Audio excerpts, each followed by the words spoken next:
한국을 믿었는데 어떻게 이럴 수가 있단 말입니까? 여기 태국의 카페에서 태국 남자와 한국 남자가 이야기를 나누고 있습니다. 태국 남자는 화가 났는지 얼굴을 붉히며 소리를 지르고 있는데요. 이후 한국 남자가 서류를 건네자 태국 남성은 눈물을 흘리며 곧바로 한국으로 가겠다며 눈물을 흘렸다고 하는데요. 대체 무슨 서류이기에 이 남성은 눈물까지 흘리는 걸까요? 안녕하세요. 저는 태국 방콕 출신인 시티폰입니다. 지금은 현대자동차 울산 공장의 품질관리팀에서 일하고 있죠. 제가 이렇게 한국에서 일하게 될 줄은 정말 몰랐습니다. 여기 오기까지 정말 많은 일들이 있었거든요. 지금부터 그 이야기를 들려드리려 합니다. 얼마나 끔찍한 일들이 태국에서 일어났었는지에 대해서 말이에요. 저는 어렸을 때부터 한국 문화에 푹 빠져 있었습니다. 사랑이라고 해도 과언이 아니었죠. 방과 후면 친구들과 모여 한국 드라마를 보고 주말이면 K-팝 댄스를 따라 췄죠. 특히 태양의 후예를 보고 나서는 송중기처럼 멋진 한국 남자가 되고 싶었다니까요. 웃기죠? 하지만 전 진심이었습니다. 그러다 우연히 태국 거리에서 멋진 현대차를 봤어요. 늘 보던 일본차나 유럽차와는 다른 세련된 디자인이 눈에 띄었죠. 인터넷에서 찾아보니 현대차는 매년 세계 디자인상을 휩쓸고 품질도 세계 최고 수준이더군요. 그때부터 꿈이 생겼습니다. 나도 저 멋진 차를 만드는 회사에서 일하고 싶다고요. 그때부터 저희 꿈은 현대자동차에 입사를 하는 것이었습니다. 그래서 열심히 공부를 해 태국의 명문대까지 들어갔죠. 덕분에 졸업할 때쯤에는 여러 자동차 회사에서 제안이 왔습니다. 토요타, BMW 협력사도 있었죠. 월급도 많이 준다고 했어요. 하지만 전 현대차 협력사만 고집했습니다. 주변에서 다들 미쳤다고 했지만 제 마음은 확고했죠. 그렇기에 대학에서 자동차 공학을 전공하면서도 한국어 공부 또한 계속했어요. 새벽에 일어나 한국어 인강을 듣고 점심시간에는 한국 드라마를 보며 회화를 익혔죠.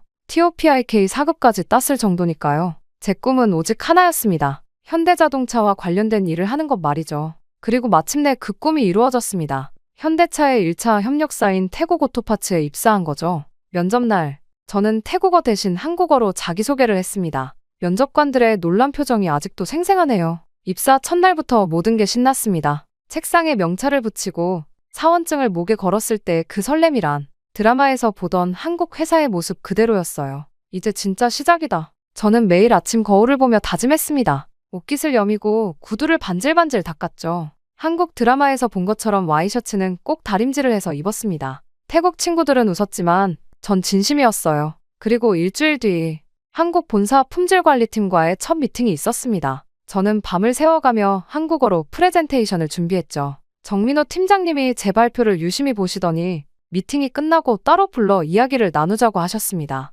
시티폰 씨, 한국어를 정말 잘하네요. 우리 현대차에 대해서도 많이 공부했고 정민호 팀장님은 제가 준비한 자료들을 하나하나 살펴보시더니 특별 교육 프로그램에 참여해보는 게 어떻겠냐고 제안하셨습니다. 퇴근 후 2시간씩 품질관리 심화 교육을 받는 건데 저한테는 그저 감사한 기회였죠. 우리 태국 공장은 동남아시아 최대 전기차 생산기지가 될 거예요. 정민호 팀장님은 자부심이 가득한 목소리로 말씀하셨습니다. 지금은 월 300대 정도지만 곧 3000대까지 늘릴 계획이에요. 시티폰 씨 같은 인재가 필요한 이유죠. 그 말을 들으니 더 열심히 해야겠다는 생각이 들었습니다. 이렇게 빠르게 성장하는 회사에서 저도 함께 성장하고 싶었거든요. 매일 밤 잔업하면서도 피곤한 줄 몰랐어요. 현대차의 품질 기준을 하나하나 익히는 게 너무 재미있었거든요. 책상 서랍에는 늘 라면이 준비되어 있었습니다. 야근할 때마다 먹던 신라면, 지금도 그 맛이 생각나네요. 정민호 팀장님은 제가 야근할 때마다 커피를 타주셨습니다. 열정이 있는 직원은 처음이야. 팀장님의 말씀에 가슴이 뿌듯했죠. 때로는 한국 문화나 회사 생활에 대해서도 이것저것 가르쳐 주셨어요. 하지만 같이 일하는 태국 동료들은 제가 좀 특이하다고 생각했나 봅니다. 다들 퇴근 시간만 되면 서둘러 가방을 싸는데 저는 늘 마지막까지 남아 있었으니까요. 하지만 상관없었어요. 제 꿈은 언젠가 한국 본사에서 일하는 거였으니까요. 그렇게 한 달이 지나고 월급날이 되었을 때 통장에 찍힌 숫자를 보며 얼마나 뿌듯했던지. 태국 대기업 초봉보다도 더 많은 금액이었습니다. 부모님께 용돈도 드리고 여동생 학원비도 내줄 수 있게 됐죠. 우리 아들, 이제 진짜 성공했네. 어머니는 매일 저녁 제가 사온 김치를 드시면서 그렇게 말씀하셨어요. 앞으로도 이렇게 행복한 날들이 계속되리라 믿었죠. 하지만 그때까지만 해도 저는 몰랐습니다. 제 인생의 가장 큰 시련이자 동시에 최고의 기회가 곧 찾아올 거라는 걸 말이죠. 어느 날 페이스북을 보다가 깜짝 놀랐습니다. 뱅코리아라는 해시태그가 태국 전역에서 폭발적으로 퍼지고 있었거든요.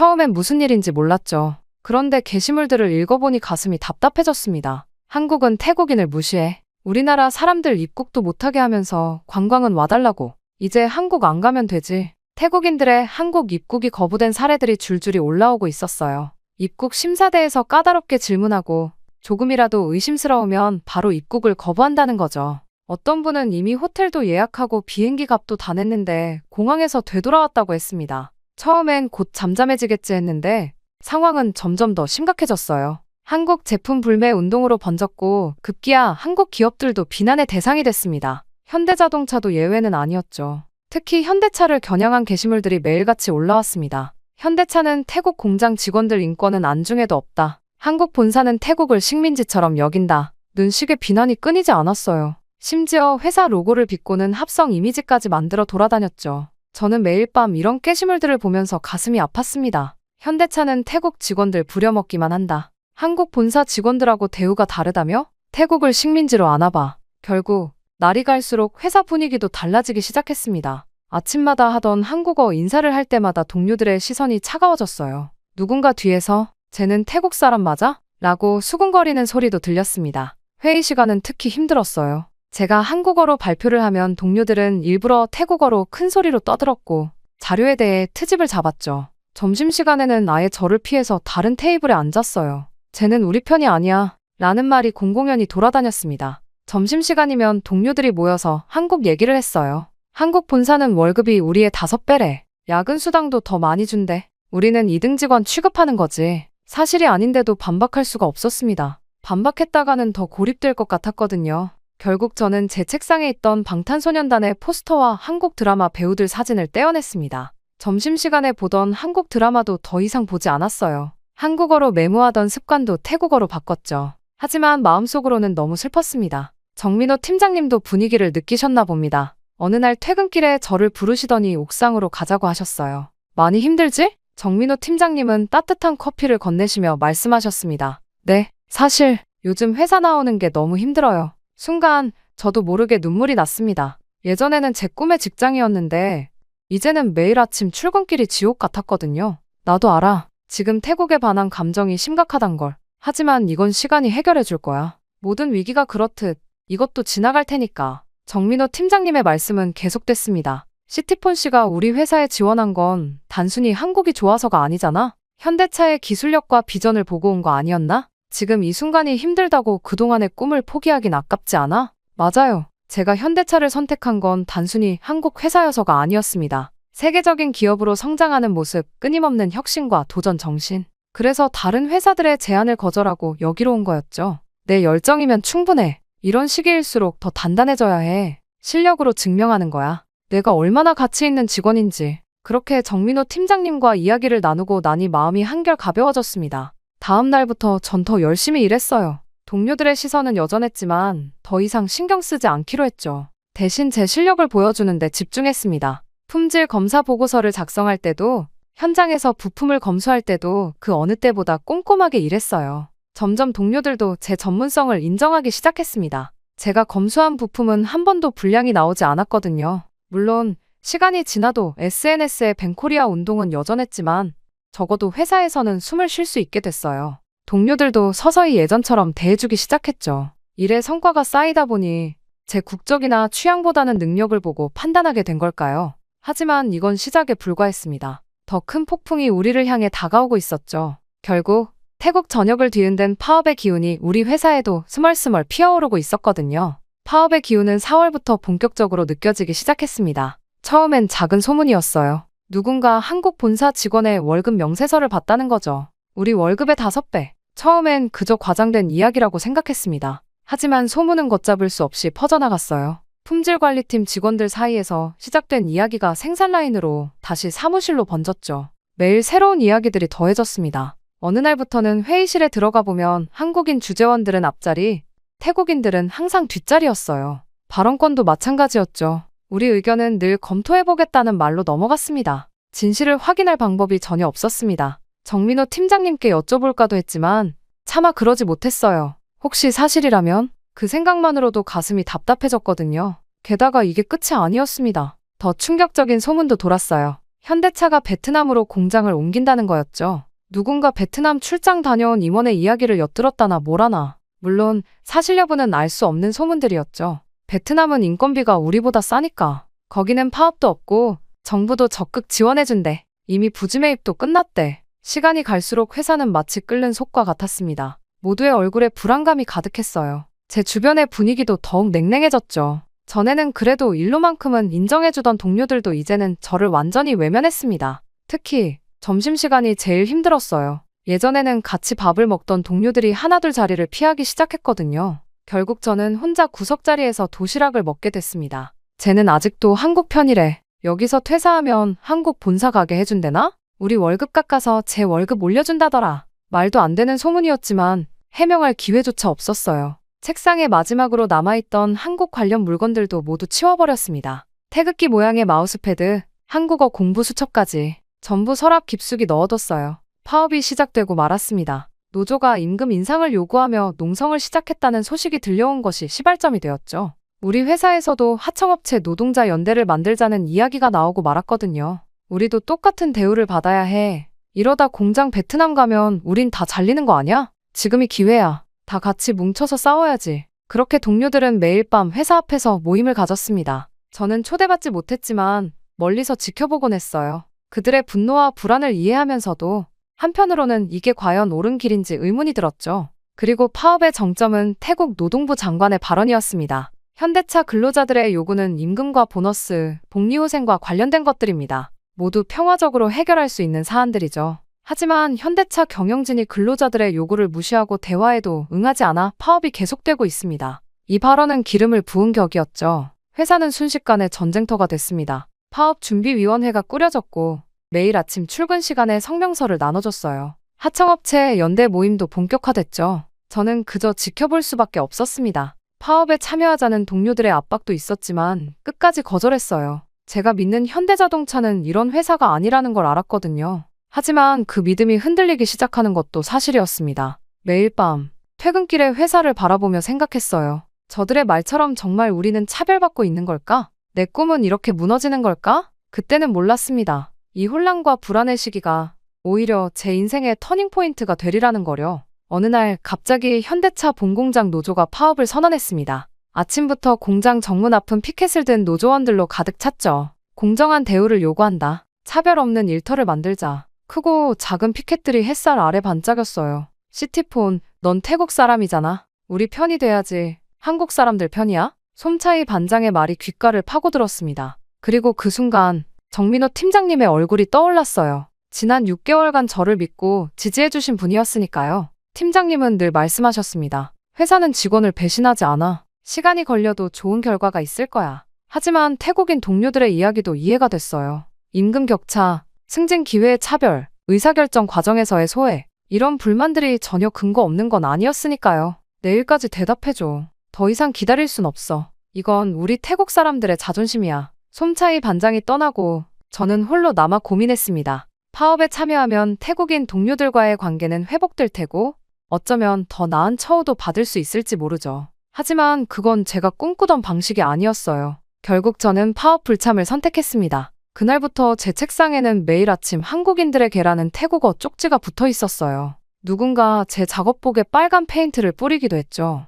회사는 순식간에 전쟁터가 됐습니다. 아들아, 그만두는 게 어떻겠니? 어머니까지 걱정하시기 시작했어요. TV에서 파업 소식을 보시고는 매일 전화하셨습니다. 다른 태국 회사도 많잖아. 굳이 이렇게까지 한국 기업에서 할 필요 있겠니? 하지만 전 포기할 수 없었어요. 이게 단순한 직장이 아니었으니까요. 제 꿈이자 자부심이었습니다. 하지만 상황은 더욱 악화됐어요. 파업 참가자가 태국인 직원의 80%를 넘어섰고 공장 가동률은 20% 밑으로 떨어졌죠. 매일 아침 정문 앞에서는 태국인 노조의 시위가 벌어졌고 때로는 폭력 사태도 일어났습니다. 저는 매일 아침 일찍 출근해서 밤늦게 퇴근했어요. 파업 중인 동료들의 일까지 제가 해야 했으니까요. 품질 관리는 절대 타협할 수 없었거든요. 불량 부품이 하나라도 섞여 나가면 큰일이니까요. 시티폰 씨, 혼자 너무 무리하는 거 아닙니까? 정민호 팀장님이 걱정스러운 눈으로 물으셨어요. 침묵이 흘렀습니다. 제 책상 서랍 안에는 아직도 한국 본사 전경 사진이 붙어 있었죠. 대학 시절부터 품어온 꿈이었습니다. 팀장님, 이런 상황에서도 제가 꿈꾸는 걸 포기하지 말아야 할까요? 무슨 뜻입니까? 언젠가 한국 본사에서 일하는 거요. 제 오랜 꿈이었는데 팀장님의 말씀에 힘을 얻었지만 현실은 점점 더 힘들어졌어요. 9월에 접어들자 파업 참가자들은 더욱 과격해졌습니다. 회사 앞에서 천막농성을 하고 공장 안으로 진입을 시도하기도 했죠. 매국노, 한국인들의 앞잡이, 출퇴근길마다 험한 말들이 날아왔어요. 어떤 날은 누군가 제 오토바이 타이어에 구멍을 내놓기도 했습니다. 가족들과의 갈등도 깊어졌어요. 여동생은 제 방에 걸린 현대차 포스터를 보며 한숨을 쉬었죠. 오빠, 우리나라 회사도 많은데 왜 이렇게까지 해? 하지만 전 버텼습니다. 매일 밤 일기를 쓰며 제 선택이 옳다고 다짐했어요. 언젠가는 이 시간이 제 인생의 전환점이 되리라 믿었거든요. 태국 전역의 뉴스에서는 현대차 사태를 대대적으로 다뤘습니다. 일부 언론에서는 현대차의 철수 가능성까지 거론했죠. 그때까지만 해도 저는 설마 했어요. 하지만 곧 모든 것이 바뀌게 될 줄은 몰랐습니다. 하지만 그때는 정말 상상도 하지 못했습니다. 제가 그토록 버티고 지켜낸 신념이 오히려 제 꿈을 이루는 결정적인 계기가 되리란 걸 말이죠. 시간이 오래 지나갈수록 파업의 장기화는 모두를 지치게 만들고 있었습니다. 천막농성장의 구호 소리도 전보다 힘이 빠졌고 출근하는 사람들을 향한 야유도 점점 줄어들었어요. 그저 서로를 무기력하게 바라보는 시선들만 남았죠. 물론 저도 예외는 아니었습니다. 매일 혼자 일하는 것도 힘들었지만 더 큰 문제는 마음이 흔들리기 시작했다는 거예요. 정말 내가 옳은 선택을 한 걸까? 이렇게 버티는 게 의미가 있을까? 의심이 꼬리에 꼬리를 물었죠. 그러던 어느 날 아침, 저는 충격적인 것을 보고 말았습니다. 그날 저는 평소보다 일찍 출근했죠. 아직 어둑한 사무실에는 아무도 없었어요. 간밤의 비로 축축해진 공기가 답답했죠. 창문을 열려다가 실수로 정민호 팀장님의 책상 위 서류들을 쏟아버렸습니다. 아, 이를 어쩌지? 서둘러 주워 담으려는데 우연히 눈에 들어온 문구가 있었어요. 현대자동차 태국법인 임직원 처우 개선안 최종 보고서. 순간 손이 떨렸습니다. 이건 보면 안 되는 거였으니까요. 하지만 그동안 우리가 궁금해하던 진실이 여기 있을지도 모른다는 생각이 들었죠. 그래서 저는 잠시 고민하다가 결국 문서를 펼쳐보았습니다. 문서는 첫 페이지부터 매우 충격적이었습니다. 현대차 태국법인의 평균 임금은 태국 내 자동차 업계 최고 수준이었거든요. 게다가 매년 물가 상승률을 반영한 임금 인상, 분기별 성과급 지급, 파업 참가자들이 주장하던 것과는 전혀 다른 내용이었죠. 의료보험 제도는 더 충격적이었습니다. 직원 본인은 물론 배우자와 자녀까지 전액 무상으로 보장한다고 적혀 있었어요. 방콕의 최고급 병원들과 협약을 맺어 전용 병실까지 제공한다는 내용도 있었죠. 심지어는 가족 교육 지원 프로그램도 있었습니다. 자녀 학자금 지원은 기본이고 배우자를 위한 직업 교육, 노부모를 위한 건강관리 프로그램까지. 이런 내용을 보며 제 뺨을 꼬집어 보았어요. 꿈을 꾸는 건 아닌지 확인하고 싶었거든요. 시티폰 씨, 많이 놀랐죠? 깜짝 놀라 고개를 들었더니 정민호 팀장님이 서 계셨습니다. 창피함에 얼굴이 붉어졌어요. 죄송합니다, 팀장님. 제가 괜찮아요. 어차피 조만간 공개할 예정이었으니까요. 팀장님은 제 앞에 앉으시더니 긴 한숨을 내쉬었습니다. 사실 우리도 잘못이 많았어요. 이런 내용들을 진작 공개했어야 했는데 혹시 시간 있으시면 커피 한잔 할까요? 그렇게 저희는 회사 옆 카페로 자리를 옮겼습니다. 이른 아침이라 손님도 없었죠. 팀장님은 제게 현대자동차의 진짜 이야기를 들려주셨어요. 현대차는 태국을 단순한 생산기지로 생각하지 않아요. 동남아시아 전체를 아우르는 핵심 거점으로 만들 계획이었죠. 팀장님의 이야기는 계속 이어졌습니다. 방콕 인근에 자동차 기술 교육원을 설립한다는 계획, 현지 기술자들을 한국 본사에서 연수시키는 프로그램, 하청업체들의 기술력 향상을 위한 지원 정책까지.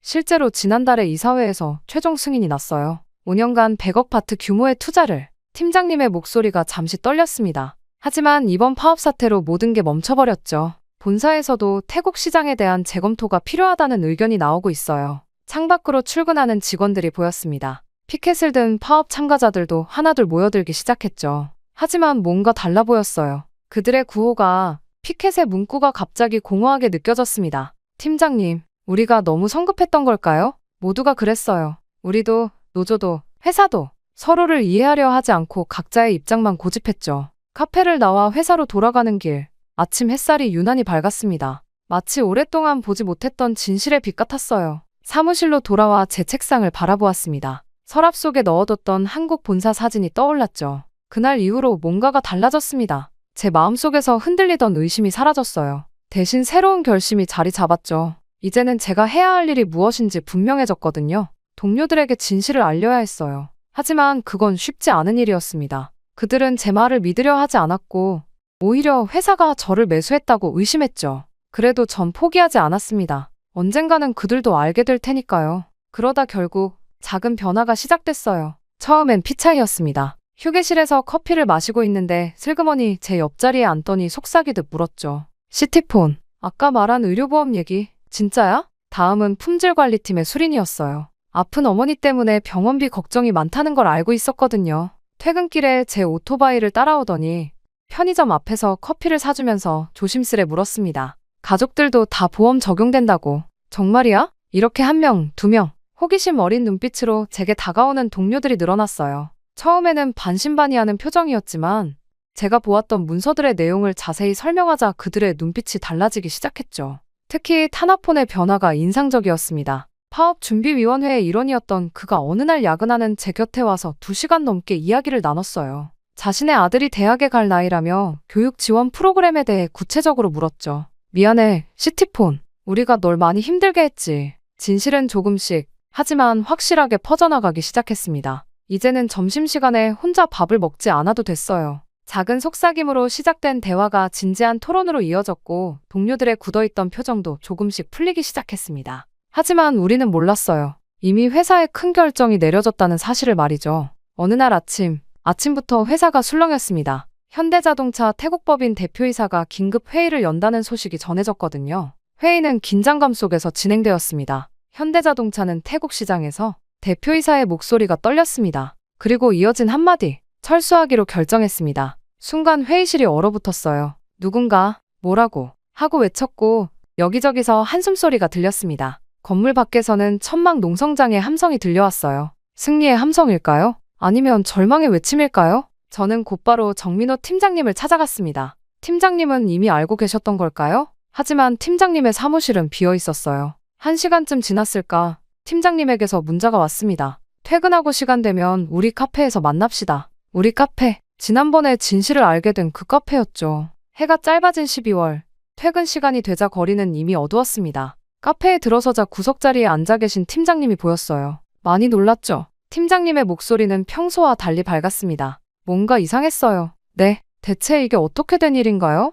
저에게는 말해주실 수도 있으셨잖아요. 그럴 만한 이유가 있었습니다. 팀장님은 서류 한 장을 꺼내셨어요. 현대자동차 로고가 선명한 문서였죠. 이거 혹시? 네, 고용계약서입니다. 울산 공장 품질관리팀. 순간 저는 제 두 귀를 의심했어요. 울산? 품질관리팀? 이 단어들이 제 머릿속에서 춤을 추기 시작했습니다. 무슨 뜻이신지 한국 본사에서 일해보지 않을래요? 순간 팀장님의 그 말씀에 가슴이 뛰기 시작했습니다. 마치 처음 입사했을 때처럼요. 사실 몇 달 전부터 준비하고 있었어요. 태국 공장 철수가 결정되면서 본사 차원에서 우수 인재 확보 방안을 논의했거든요. 그때 내가 시티폰 씨를 강력히 추천했죠. 팀장님은 계속해서 설명해 주셨어요. 제가 파업 기간 동안 보여준 신념과 열정을 본사에서도 높이 평가했다고요. 게다가 태국어와 한국어를 모두 구사할 수 있는 품질관리 전문가가 필요했대요. 동남아시아 시장 품질관리를 총괄하는 새로운 포지션이에요. 태국, 베트남, 인도네시아.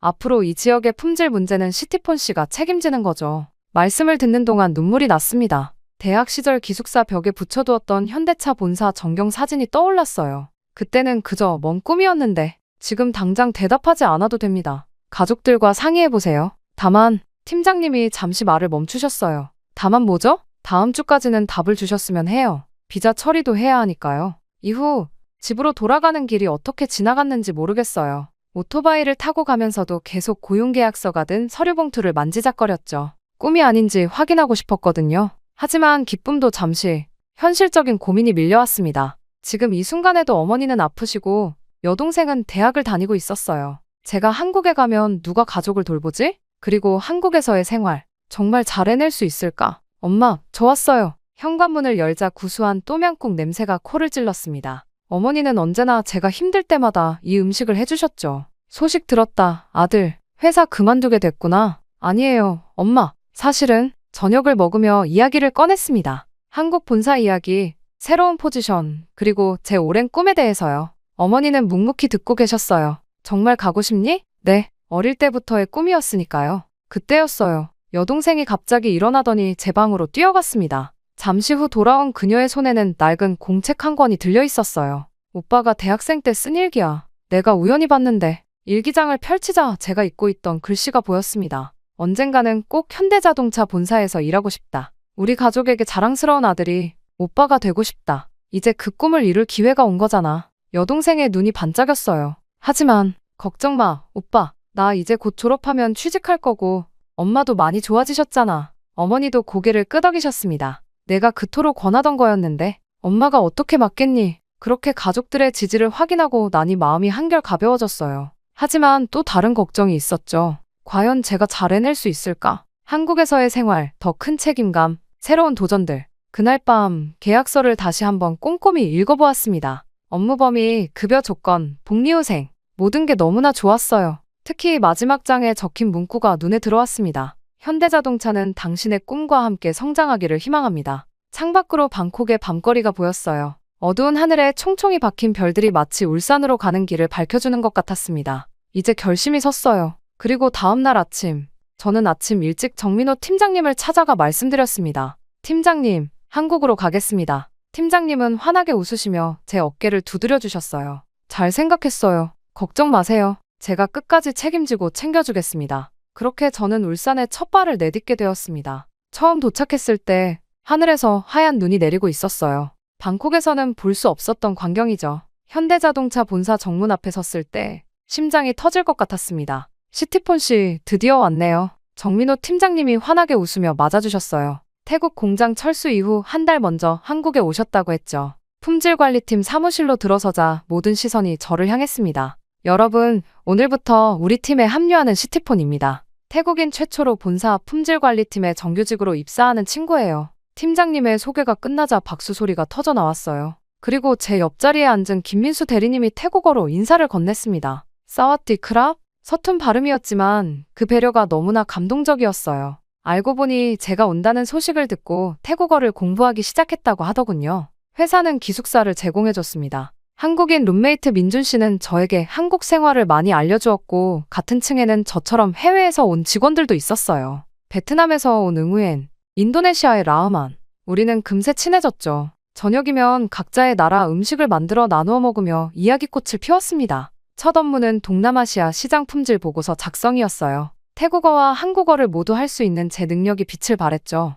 현지 공장에서 올라온 보고서를 검토하고 한국 기준에 맞춰 피드백을 주는 일이었습니다. 시티폰 씨가 있어서 정말 다행이에요. 이제야 현지 상황을 제대로 이해할 수 있게 됐어요. 김 부장님의 말씀에 가슴이 뿌듯했습니다. 제가 정말 도움이 되고 있다는 걸 실감할 수 있었거든요. 주말이면 서울로 올라가 한국 드라마 촬영지를 찾아다녔어요. 남산타워, 경복궁, 한강공원. 예전에 TV로만 보던 장소들을 직접 걸으며 이게 정말 현실이 맞나 싶었죠. 인스타그램에 사진을 올리면 태국 친구들의 댓글이 달렸어요. 어떻게 한국 취업했어? 한국 현대차는 어떻게 들어갔어? 나도 한국에서 일하고 싶은데. 매일 밤 DM이 쏟아졌습니다. 저는 매일매일 새로운 게시물을 올렸거든요. 태국 친구들, 한국은 달라. 이곳은 정말 기회의 나라야. 열정과 실력만 있다면 누구에게나 기회가 주어져. 나를 봐. 파업에 참여할 뻔했던 사람이 이제는 한국에서 일하고 있잖아. 댓글이 폭발적으로 달렸습니다. 응원의 메시지도 있었고 의심의 눈초리도 있었죠.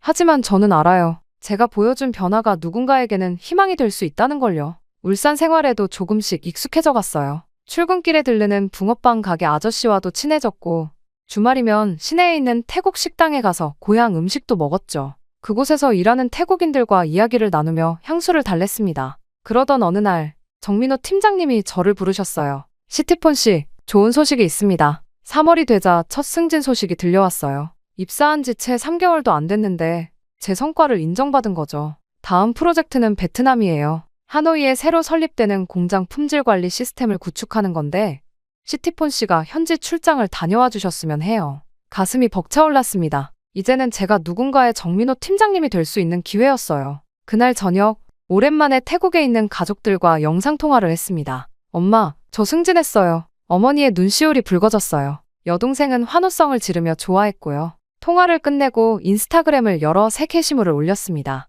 드디어 제 차례가 왔네요. 이번엔 제가 베트남으로 갑니다. 현지 직원들에게 제가 받았던 것처럼 희망과 기회를 전하고 싶어요. 모두에게 전하고 싶은 말이 있습니다. 열심히 하면 기회는 반드시 옵니다. 저를 믿어주세요. 여러분도 할 수 있습니다. 창밖으로 울산의 밤바다가 보였어요. 반짝이는 공장의 불빛들이 마치 별처럼 빛나고 있었죠. 방콕에서 흔들리던 그 청년이 이제는 자신의 꿈을 현실로 만들어가고 있었습니다. 한국에서의 새로운 삶은 계속됩니다. 이제는 제가 누군가의 꿈이 되어가고 있어요. 매일 아침 현대차 본사로 출근하면서 다짐합니다. 더 많은 이들에게 희망이 되어주자고요. 제가 그랬던 것처럼 누구나 자신의 꿈을 이룰 수 있다는 걸 보여주자고요. 안녕하세요. 시티폰입니다. 오늘도 화이팅 하세요. 매일 아침 사무실에 울려 퍼지는 제 인사말이 이제는 저의 새로운 자부심이 되었습니다. 이제 저는 계속해서 저희 신념을 믿고 나아가려 합니다. 저의 꿈이었던 이곳, 현대 자동차에서 말이죠. 저에게 이런 기회를 주신 한국에게 감사함을 가지면서 말이죠.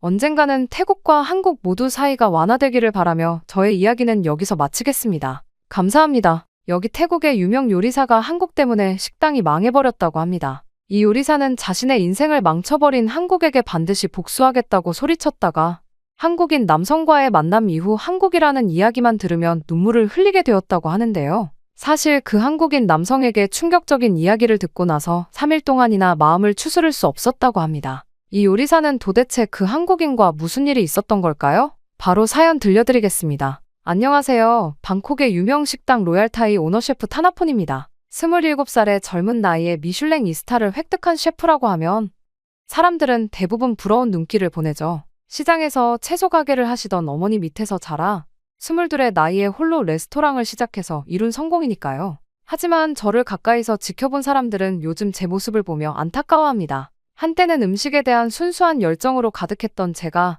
어느 순간부터 모든 것에 냉소적이고 적대적으로 변했거든요. 특히 한국에서 오는 모든 것들을 거부하고 비난했던 사람이 되어버렸죠. 쏨차이라는 소중한 동료를 잃고 깊은 분노와 상처 속에 빠져있던 그때 누가 알았을까요? 제가 다시 한국의 음식 문화에 빠지게 되어 그들과 함께 새로운 도전을 시작하게 될 줄을? 무슨 일이 있었길래 그렇게 달라진 거예요? 하고 물으시는 분들이 많아요. 한국이 제 인생의 터닝포인트가 되었다는 말을 하면 다들 의아해하시죠. 하지만 진심입니다. 제 인생을 완전히 바꿔놓은 건 다름 아닌 그들과의 특별한 만남이었으니까요. 이쯤 되면 제가 왜 한국을 그토록 미워했고 또 어떻게 그들과 화해하게 되었는지 궁금하실 것 같네요. 그럼 이제부터 제 이야기를 들려드릴게요. 불과 몇 달 전까지만 해도 제 레스토랑은 방콕에서 가장 핫한 미슐랭 2스타 레스토랑이었죠. 27살의 젊은 나이에 이룬 성공이라 더 주목받았던 것 같습니다. 어린 시절부터 요리는 제 전부였습니다. 시장에서 채소 가게를 하시던 어머니 옆에서 자란 덕분에 신선한 재료의 중요성을 일찍부터 배웠죠. 10살 때부터 어머니의 작은 가게 한켠에서 팟타이를 만들어 팔기 시작했는데 그게 제 요리 인생의 시작이었어요. 그렇게 요리 학교를 졸업하자마자 저는 무모하리만큼 야심찬 도전을 시작했습니다. 어머니가 모아두신 노후 자금까지 보태서 작은 레스토랑을 열었죠. 그때 제 나이 22이었어요. 방콕 외곽의 허름한 건물 2층이었지만 저에겐 그곳이 꿈의 시작이었습니다. 그리고 그곳에서 제 인생을 바꾼 사람을 만났죠. 쏨차이. 그는 저보다 5살이나 많은 선배 셰프였어요. 당시 유명 호텔에서 일하다가 우연히 제 레스토랑에 찾아왔다가 제가 만든 요리에 감동했다며 함께 일하자고 제안했습니다. 지금도 그날을 잊을 수 없어요. 비가 추적추적 내리던 날이었는데 그는 제 퓨전 또명꿍을 먹고 눈물을 흘렸거든요. 이런 맛은 처음이에요. 타나폰 셰프, 당신은 천재입니다. 그의 합류로 우리 레스토랑은 급성장했어요. 쏨차이의 20년 경력과 제 창의성이 만나 새로운 차원의 요리가 탄생했습니다. 전통 태국 요리에 현대적 감각을 더한 우리만의 스타일이 입소문을 타기 시작했죠.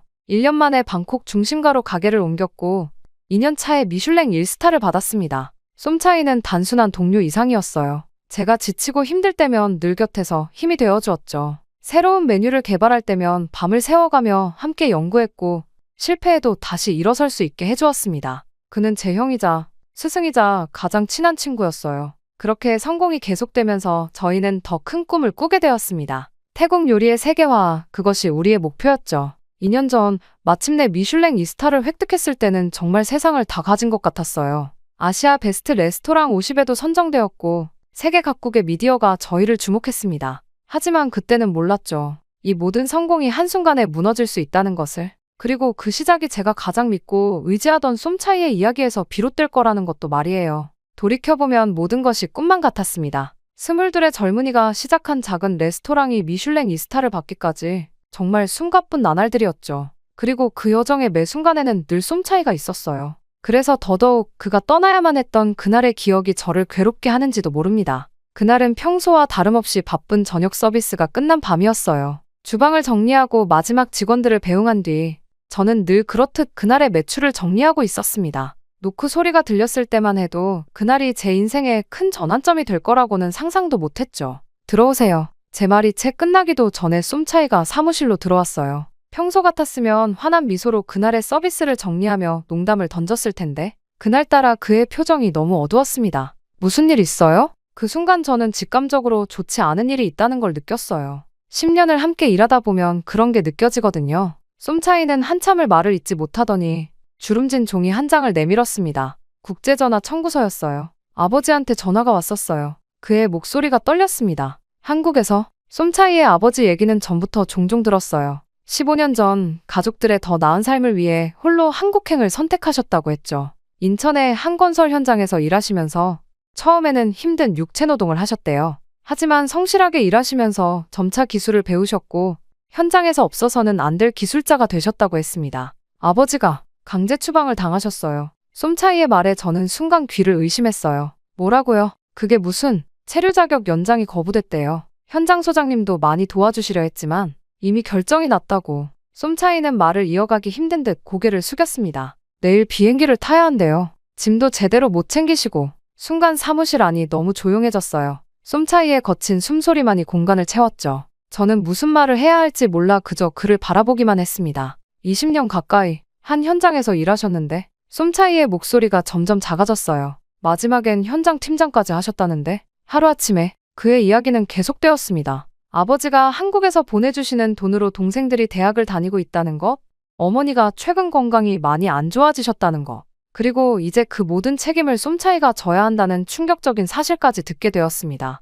타나폰, 쏨차이가 마침내 고개를 들었어요. 그의 눈에는 이미 눈물이 고여 있었습니다. 미안해요. 정말 미안한데 저 고향으로 돌아가야 할 것 같아요. 그 순간 제 머릿속이 하얘졌어요. 물론 이해했습니다. 그의 선택을. 하지만 이해한다고 해서 받아들이기 쉬운 건 아니었죠. 쏨차이는 단순한 수석 셰프가 아니었으니까요. 그는 제 레스토랑의 정신과도 같은 존재였습니다. 언제 겨우 이 한마디를 뱉을 수 있었어요. 이번 주말까지만 있을게요. 새로운 셰프님 오실 때까지는 있어야. 그날 밤 우리는 평소처럼 마지막 한 잔을 함께 했어요. 하지만 분위기는 전혀 달랐죠. 쏨차이는 계속해서 미안하다고 했고 저는 괜찮다고 이해한다고 했지만 우리 둘 다 마음이 너무 무거웠습니다. 그렇게 쏨차이가 떠나고 난 뒤 레스토랑은 완전히 달라졌어요. 새로운 셰프도 영입했고 메뉴도 조금씩 수정했지만 뭔가가 결정적으로 부족했죠. 영혼이 빠져나간 것 같았달까? 그 후 저는 쏨차이의 부재를 많이 느끼기 시작했어요. 레스토랑은 전과 완전히 달라졌습니다. 매일 아침 출근할 때마다 가슴이 무거웠어요. 10년 동안 매일 아침 쏨차이와 함께 시장을 다니며 재료를 고르던 루틴이 사라졌기도 했죠. 새로 영입한 셰프는 유명 호텔 출신이었지만 뭔가가 달랐어요. 셰프님, 이 소스 비율이 내가 하는 대로 해. 내가 뭘 알아? 새로운 수석 셰프는 자주 이런 식으로 주방 직원들을 대했습니다. 쏨차이라면 절대 하지 않았을 말이죠. 그는 항상 모든 직원의 의견을 존중했고 더 나은 방법이 있다면 기꺼이 수용했었는데 또 손님들의 반응도 달라졌어요. 이 또명꿍, 전이랑 맛이 완전히 다르네요. 왜 이렇게 간이 샜죠? 전에 있던 셰프는 어디 갔나요? 매일같이 이런 이야기를 들어야 했습니다. 특히 힘들었던 건 저희의 시그니처 메뉴 로얄타이 스페셜이었어요. 쏨차이와 제가 3개월 동안 밤새워 개발한 메뉴인데 새로운 셰프는 이걸 자기 방식대로 바꾸어 버렸죠. 물론 그의 방식도 틀리진 않았겠지만 그건 더 이상 우리의 요리가 아니었어요. 타나폰, 여기 봐요. 어느 날 주방 직원 중 한 명이 스마트폰을 들고 왔어요. 한국 연예인이 나오는 한 예능 프로그램에서 태국 음식을 다루고 있었는데 우리의 전통 음식을 완전히 왜곡하고 있었죠. 이게 뭐예요? 태국 음식이 이렇게 촌스럽고 저급한 음식인가요? 그날 저녁 저는 처음으로 SNS에 장문의 글을 올렸습니다. 태국의 자존심에 대하여. 그게 제 첫 게시물이었어요. 우리의 음식 문화가 얼마나 깊고 풍부한지 그리고 그것이 얼마나 무시당하고 있는지에 대한 내용이었죠. 처음에는 그저 개인적인 분노를 표출하는 것이었는데 셰프님, 정말 공감되네요. 저희 아버지도 한국에서 우리 동생도 비슷한 일을 겪었어요. 이런 이야기를 해주셔서 감사합니다. 댓글이 폭주하기 시작했어요. 저와 비슷한 경험을 한 사람들, 가족을 잃은 사람들, 부당한 대우를 받은 사람들, 그들의 이야기가 하나둘 모이기 시작했습니다. 그러다 우연히 쏨차이 아버지의 근황을 듣게 됐어요. 한국에서 20년 가까이 일하시면서 모아둔 퇴직금도 제대로 정산받지 못하셨다는 거였죠. 순간 피가 거꾸로 솟는 것 같았어요. 이게 말이 되나요? 20년을 바친 사람을. 이 게시물은 24시간 만에 10만 조회수를 기록했습니다. 그리고 제 계정 프라이드 오브 타이는 순식간에 태국의 젊은이들 사이에서 가장 영향력 있는 계정이 되었어요. 레스토랑에서도 변화가 시작됐습니다. 처음에는 한국 손님들에게 좀 더 차가운 서비스를 하는 정도였어요. 하지만 점점 그 수위가 높아졌죠. 예약을 받지 않기 시작했고 한국산 식재료도 전면 교체했습니다. 우리는 더 이상 한국과 협력하지 않습니다. 매장 입구에 이런 문구를 걸었을 때 솔직히 망설임도 있었어요. 하지만 그때 저는 이게 옳은 일이라고 믿었습니다. 그러던 어느 날 다시 잠잠해진 줄 알았던 제 일상에 폭풍우가 휘몰아쳤습니다. 그날 이후로 말이죠. 그날도 평소처럼 주방에서 바쁘게 일하고 있었는데 비서가 급하게 저를 찾아왔습니다. 셰프님, 일본 투자자분들께서 긴급 화상 미팅을 요청하셨어요. 이상했죠. 보통 분기별 미팅은 한 달 전부터 일정을 잡는데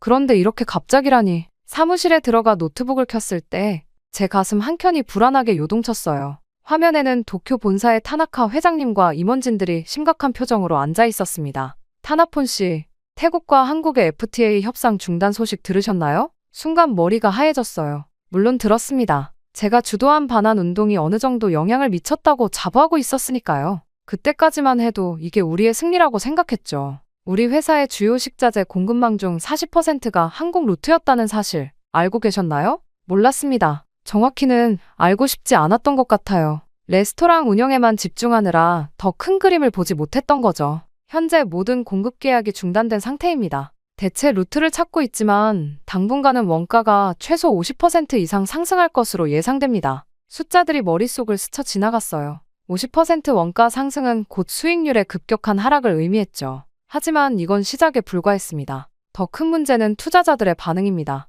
현재 우리 체인의 주가가 타나카 회장님이 화면을 공유하셨어요. 그래프는 거의 수직으로 떨어지고 있었습니다. 70% 하락? 믿기지 않는 숫자였죠. 아시다시피 우리 투자자의 상당수가 한국계 펀드입니다. 그들이 투자금 회수를 통보해왔어요. 그제서야 모든 게 이해가 됐어요. 제가 그토록 비난하던 한국 자본이 사실은 우리 레스토랑을 지탱하는 중요한 기둥이었다는 걸? 아이러니하게도 제가 스스로 그 기둥을 무너뜨린 거였죠. 타나폰 씨의 SNS 활동도 문제가 되고 있습니다. 투자자들이 매우 불편해하고 있어요. 순간 식은땀이 흘렀습니다. 제 계정이 가진 영향력이 자랑스러웠는데 그게 이렇게 부메랑이 되어 돌아올 줄은 몰랐어요. 레스토랑 운영 자금도 문제입니다. 다음 달부터는 정상적인 운영이 어려울 것 같네요. 미팅이 끝나고 한참을 멍하니 앉아 있었어요. 창밖으로 보이는 번화가의 풍경이 갑자기 너무나 달리 보였습니다. 이제 곧 이 레스토랑도 이 거리도 떠나야 하나? 그때 주방에서 한 직원이 달려왔어요. 셰프님,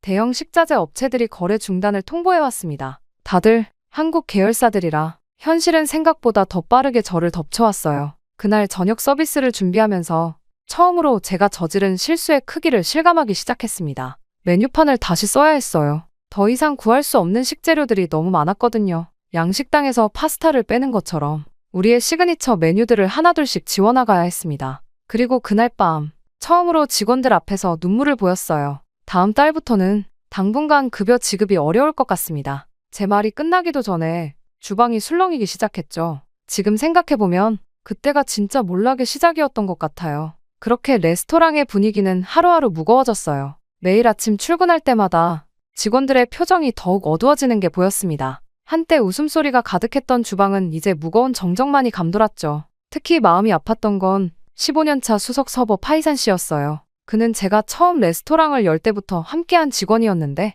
어느 날 아침 사직서를 들고 제 사무실을 찾아왔습니다. 셰프님, 정말 죄송합니다. 하지만 아이들 학비도 있고 그의 목소리가 떨렸어요. 저는 아무 말도 할 수 없었죠. 뭐라고 말해야 할까요? 그의 선택이 잘못됐다고 아니면 조금만 더 기다려달라고. 파이산 씨, 미안해요. 아니에요, 셰프님. 오히려 제가 미안합니다. 끝까지 함께하지 못해서. 그날 이후로 직원들의 사직서가 물밀듯이 밀려들었어요. 새로운 일자리를 찾아야 했던 거죠. 한때 10명이 넘었던 직원이 이제는 10명도 채 남지 않았습니다. 메뉴도 대폭 축소해야 했어요. 더 이상 최상급 식재료를 구할 수 없었으니까요. 한국산 식재료를 대체하려 했지만 가격이 너무 비쌌어요. 중국산으로 대체하자니 품질이 확연히 달랐죠.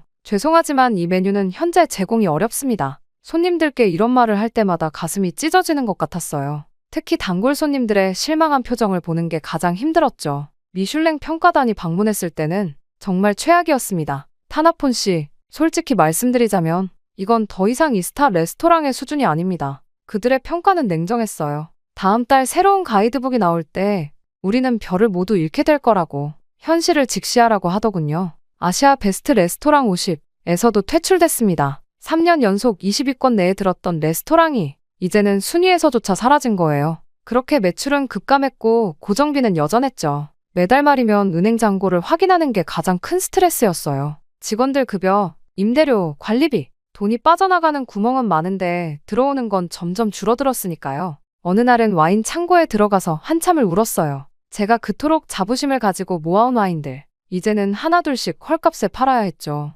특급 와인들을 시중가의 절반도 안 되는 가격에 처분하면서 가슴이 찢어지는 것 같았습니다. 셰프님, 은행에서 또 연락이 왔습니다. 재무팀장의 목소리가 떨렸어요. 더 이상 대출 연장이 어렵다고, 이제는 상환 계획을 제출해야 한다고 하더군요. 밤마다 엑셀 파일을 들여다보며 한숨만 쉬었죠. 숫자들은 냉정했어요. 이대로 가다간 6개월도 버티기 힘들 거라고 말해주고 있었습니다. 그러던 어느 날 쏨차이에게서 전화가 왔어요. 타나폰, 많이 힘들죠? 그의 목소리를 듣는 순간 눈물이 왈칵 쏟아졌습니다. 쏨차이, 내가 다 망쳤어. 당신이 그렇게 열심히 만들어준 이 레스토랑을 내가... 전화기 너머로 들려오는 그의 한숨 소리가 너무나 무거웠어요. 그는 한동안 아무 말도 하지 않았죠. 그리고 나서야 조용히 말을 이었습니다. 타나폰, 이제라도 모든 걸 내려놓을 때가 된 것 같아요. 그의 말이 끝나기도 전에 저는 전화를 끊어버렸어요. 하지만 그가 맞았죠. 이제는 정말 모든 것을 내려놓아야 할 때였습니다. 그렇게 저는 모든 걸 정리해야겠다는 결심을 했습니다. 그렇게 레스토랑을 정리하는 건 생각보다 더 고통스러운 일이었어요. 매일 아침 출근할 때마다 한때는 생기 넘치던 공간이 조금씩 죽어가는 걸 지켜봐야 했거든요. 셰프님, 이 식기들은 어떻게 할까요? 경매에 넘기세요. 파이산 씨가 직접 고른 수제 도자기들이었는데 이제는 그저 처분해야 할 물건이 되어버렸죠. 하나하나가 추억이 담긴 것들인데 이렇게 하찮게 정리되는 게 너무 마음 아팠어요. 창고 정리를 하다가 우연히 발견한 낡은 메뉴판. 쏨차이와 함께 첫 메뉴를 구상하며 밤새 썼던 거였죠. 그때는 우리가 이렇게 될 줄 몰랐는데, 그렇게 눈물을 흘리고 있는데 어떤 사람이 뒤에서 저를 불렀습니다. 타나폰 셰프님, 고개를 들어보니 낯선 중년 남성이 서 있었어요. 정장 차림이었는데 왠지 모르게 위압감이 느껴졌죠. 네, 그런데 누구? 저는 김현우라고 합니다. 전 삼성물산 식품사업부 태국 지사장이었죠. 순간 얼음물을 끼얹은 것처럼 차가워졌어요.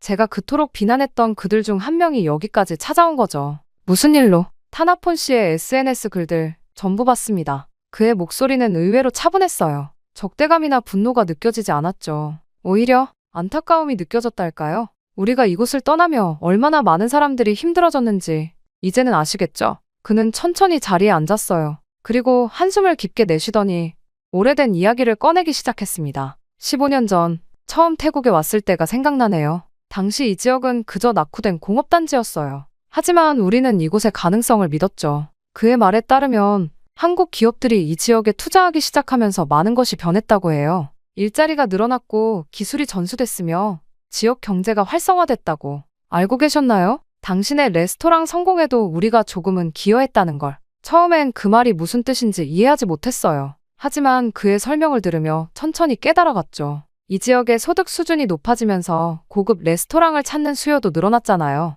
그게 바로 당신의 고객층이었죠. 맞았어요. 제 레스토랑의 주요 고객들은 이 지역의 신흥 부자들이었죠. 그들의 대부분이 한국 기업들과 직간접적으로 연관된 사람들이었다는 걸 이제야 깨달았습니다. 지금 이 지역을 한번 둘러보시겠어요? 그와 함께 거리로 나왔어요. 한때는 활기가 넘치던 거리가 이제는 마치 유령도시처럼 변해 있었죠. 문을 닫은 가게들, 텅 빈 상가들, 저기 보이는 건물, 전에는 우리 직원들이 자주 가던 커피숍이었죠. 저 식당은 매일 점심시간마다 줄을 섰었는데 저기 분식집 주인장님은 자식 셋을 모두 대학에 보냈다고 자랑하시곤 했죠. 그의 설명을 들으며 거리를 걷는 동안 제 마음이 점점 무거워졌어요. 제가 주도한 반한 감정이 결국 이런 결과를 가져왔다는 게 너무나 고통스러웠습니다. 우리가 떠난 자리를 중국 기업들이 채우고 있다고 들었어요. 어떠신가요? 그들과 일해보니? 쓴웃음이 났어요. 중국 업체들과 거래해보니 한국 기업들이 얼마나 신뢰할 만한 파트너였는지 뼈저리게 깨달을 수 있었거든요.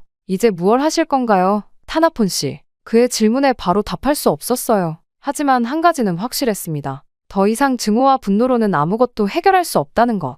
김현우 전 지사장님과의 만남 이후 저는 깊은 고민에 빠졌어요. 그날 밤 문득 쏨차이와 대화를 하고 싶다는 생각에 전화를 걸었습니다. 쏨차이, 아버님 좀 바꿔주실 수 있나요? 잠시 후 수화기 너머로 낯익은 목소리가 들려왔어요. 쏨차이 아버님의 목소리는 제가 기억하던 것보다 훨씬 온화했습니다. 타나폰, 많이 힘들지? 의외의 첫 마디였어요. 제가 그토록 한국을 비난했는데 오히려 저를 걱정해 주시다니 목이 메어 한동안 말을 잇지 못했습니다. 아버님, 한국에서의 시간이 정말 그렇게 힘들기만 하셨나요? 깊은 한숨소리가 들려왔어요. 그리고 아버님은 천천히 이야기를 시작하셨습니다. 1998년 처음 한국에 갔을 때를 기억해. 인천공항에 내리자마자 무서웠지. 언어도 모르고 문화도 달랐으니까. 하지만 그게 내 인생의 전환점이 된 줄은 그때는 몰랐어. 아버님의 이야기는 제가 알던 것과는 전혀 달랐어요. 힘든 시간도 있었지만 그보다 더 많은 따뜻한 추억이 있었다고 하셨죠. 현장 소장님이 내 딸 결혼식에 참석하려고 태국까지 오신 거 알아?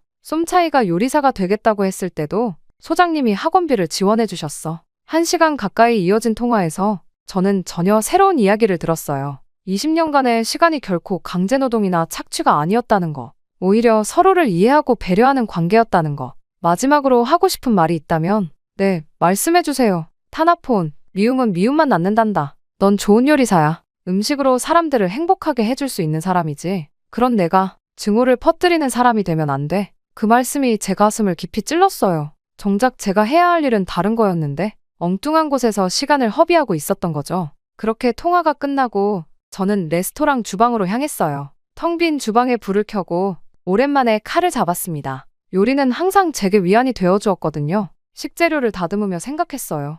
음식에는 국경이 없다고들 하죠. 한국의 김치와 태국의 솜땀이 어우러져 새로운 맛을 만들어내는 것처럼 우리도 서로를 이해하고 받아들일 때 더 나은 무언가를 만들어낼 수 있지 않을까. 그날 밤 저는 새로운 메뉴를 구상했어요. 한국과 태국의 식재료를 조화롭게 섞은 퓨전 요리. 어쩌면 이게 제가 진정으로 해야 할 일의 시작일지도 모른다는 생각이 들었습니다. 쏨차이, 나 다시 시작할 수 있을까요? 그럼요. 쏨차이와 문자를 하면서 저는 마음을 다잡을 수 있었습니다. 무언가를 해야 한다는 생각이 솟구쳤어요. 그렇게 마음을 다잡고 컴퓨터 앞에 앉았습니다. 10만 명의 팔로워를 가진 프라이드 오브 타이 계정. 한때는 자부심이었던 이 계정이 이제는 제게 큰 부담으로 다가왔어요. 여러분, 저는 그동안 큰 잘못을 저질렀습니다. 떨리는 손으로 첫 문장을 적었어요. 키보드 위에서 손가락이 몇 번이나 멈칫거렸지만 이제는 더 이상 진실을 외면하지 않기로 했습니다. 지난 1년간 저는 잘못된 분노와 오해로 많은 거짓 정보를 전파했습니다. 특히 한국에 대한 제 주장들은 대부분 편견과 감정에 기반한 것이었음을 고백합니다.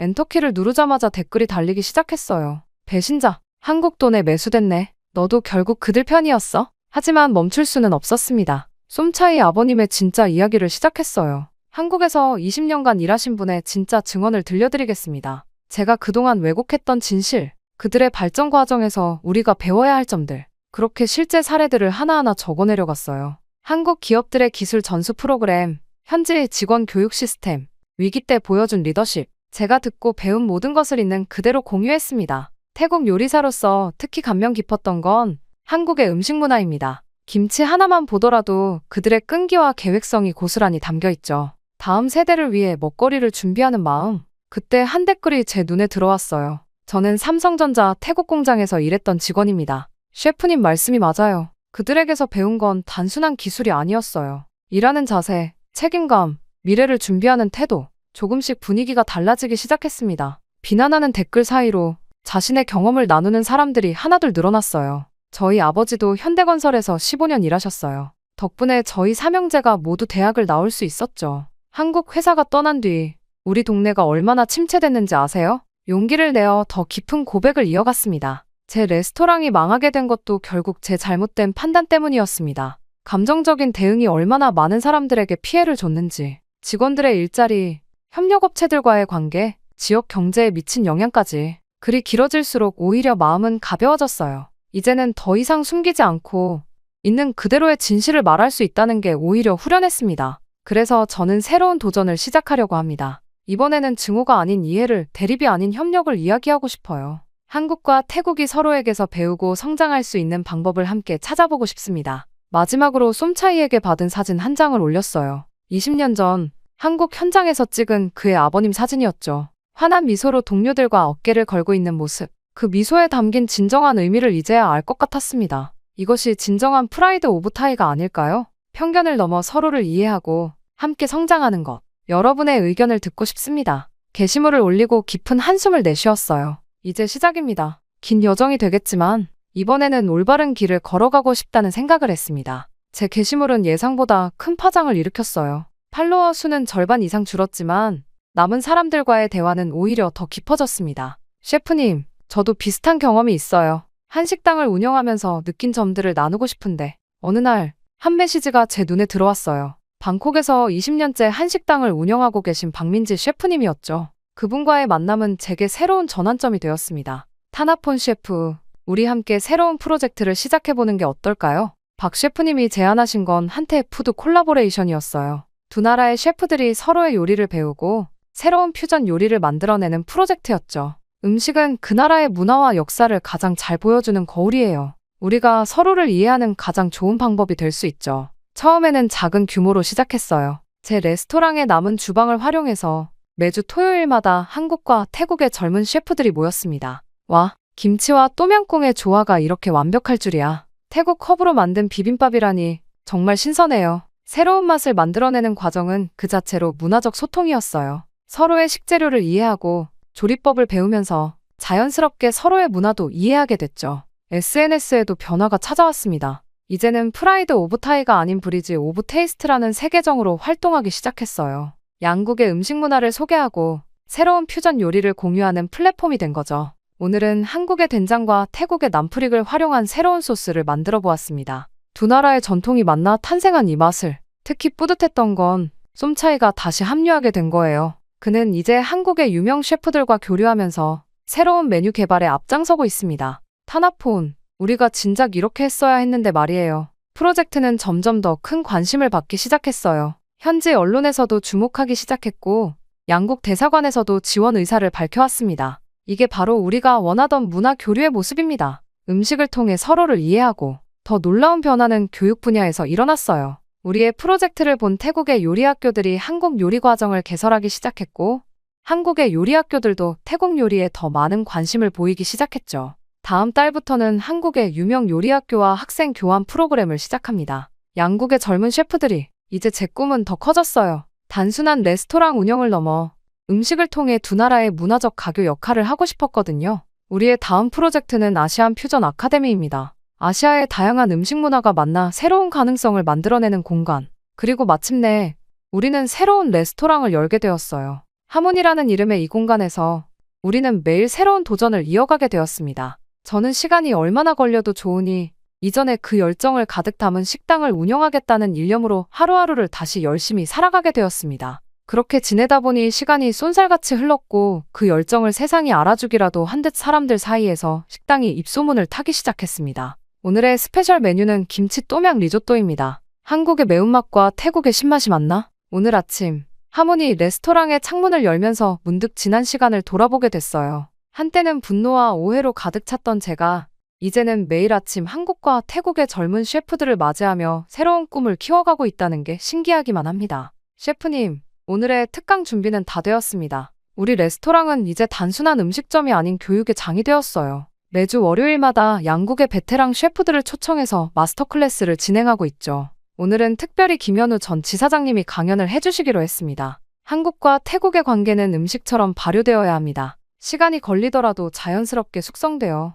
강연장은 늘 젊은 열기로 가득해요. 요리를 배우러 왔다가 두 나라의 문화와 역사 그리고 서로에 대한 이해를 넓혀가는 학생들을 보면 가슴이 뭉클해집니다. 특히 자랑스러운 건 셰프 익스체인지 프로그램이에요. 매달 5명의 태국 셰프들이 한국으로, 5명의 한국 셰프들이 태국으로 가서 3개월간 현장 실습을 하는 프로그램이죠. 타나폰 셰프님, 저 이번에 서울 강남의 미슐랭 레스토랑에서 실습하게 되었어요. 젊은 셰프들의 눈빛이 반짝이는 걸 볼 때마다 제가 과거에 저질렀던 실수가 오히려 새로운 기회가 되었다는 생각이 듭니다. 쏨차이도 이제는 완전히 달라졌어요. 한국의 유명 셰프들과 공동으로 레시피 북을 출간하기도 했고, 최근에는 서울에서 팝업 레스토랑을 열어 큰 성공을 거두었죠. 타나폰, 우리가 이렇게 성장할 수 있을 거라고 상상이나 했었나요? SNS에서도 변화는 계속되고 있어요. 브리지 오브 테이스트는 이제 20만 팔로워를 보유한 영향력 있는 채널이 되었습니다. 더 이상 증오나 편견을 퍼뜨리는 것이 아닌